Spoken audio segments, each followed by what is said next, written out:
Hey there, this is Alex Kluge, and I'm here from Toronto Home Experts, and I'm here to dive into the January 2022 Toronto real estate market update.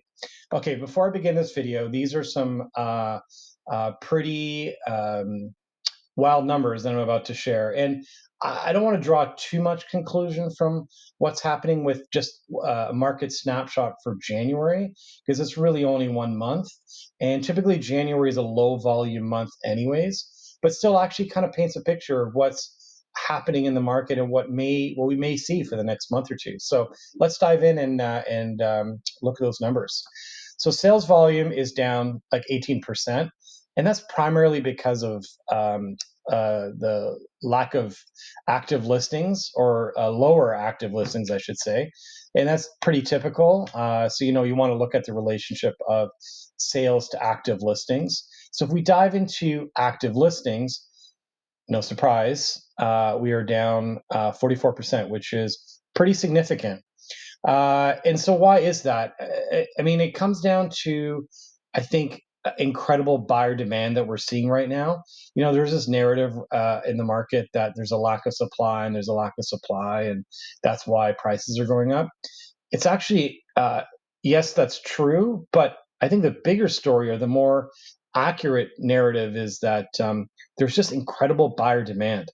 So there's just not enough supply to meet that demand. Like if we look at sales volume, like, I know we're just looking at 1 month, but comparing to last year was a record year for sales in the Toronto Real Estate Board. So we can't really say it's a lack of supply because of the incredible amount of sales that we had last year. So sales volume is down, active listings is down pretty significantly, but we look at new listings.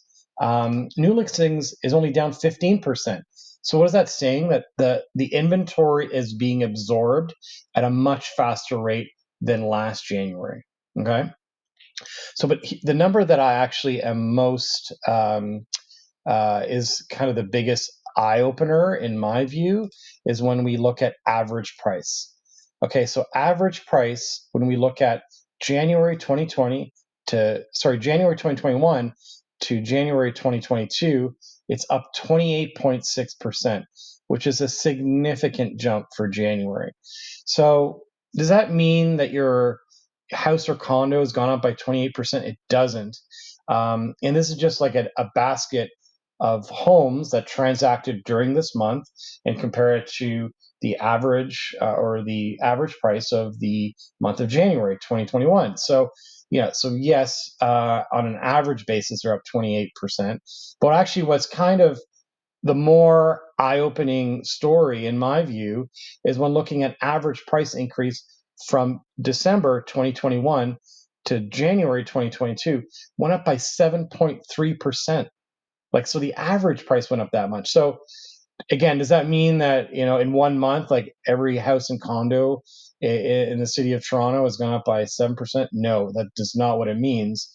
That tells me that there's such incredible buyer demand right now, and that's really fueling price increase. So, what happens normally in price differences between January and December from the preceding year? Like typically it's flat, or it might be down a little bit, or it might be up a little bit, but 7% is a pretty stark number. The last time we saw such a massive increase was in 2017, where it was 5.5% increase from December to January. So, it's funny, you might be saying, well, why am I bringing up 2017?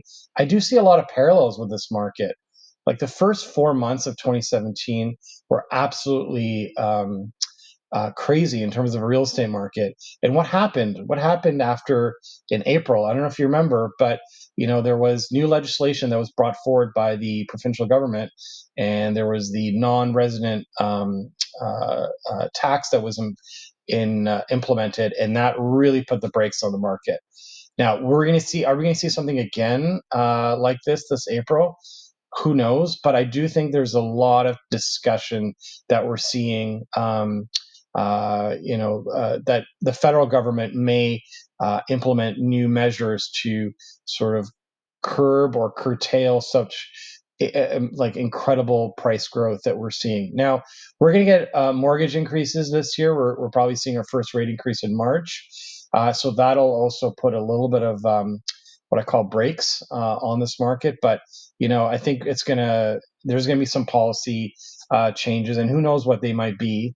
But that certainly could affect the market. So I guess the moral of the story is, this market is really driven by incredible buyer demand, and we're seeing, some pretty aggressive price increases month over month. Now, do I expect that for February? I don't. I'm not expecting that significant of increase. I am expecting a more muted increase this month. I mean, I know we're just the start of February, but based on what I'm seeing, it's not as progressive as we saw from December to January. So anyway, so home price index, as you know, is a more comprehensive measure in terms of like what price increases are in a specific region or asset class.